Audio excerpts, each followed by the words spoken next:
ಗಡ್ಡ ಹಂಗೆ ಸವರುತ್ತಿದ್ರೆ ದೇಶವೇ ಹೆದರಿತ್ತಂತೆ. ನೀ ಭುಜವಾಗೆತ್ತಿ ನಡೆಯುತ್ತಿದ್ರೆ ಹುಲಿಯೇ ಬೆದರಿತ್ತಂತೆ. ನೀ ಎದ್ದು ನಿಂತ ಏರಿಸಬೇಕು ಬಾನೆ ಎತ್ತರ ಬಂತೆ. ನಿನ್ನ ಹಳೆಯ ಸಾಗರವನ್ನೇ ತೋಡಲೇಬೇಕಂತೆ.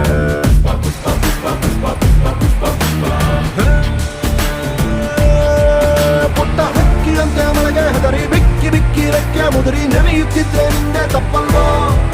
ದೊಡ್ಡ ಹತ್ತಿನಂಗೆ ಮೋಡ ದಾಸರ ಹತ್ತು ದಾಟಿ ಹಾರಿ ನೋಡು, ಮಳೆಯು ನಿಂಗೆ ತಲೆಯ ಬಾಗಿ ಕಾಲ ಕೆಳಗೆ ಸುರಿಯಲ್ವಾ?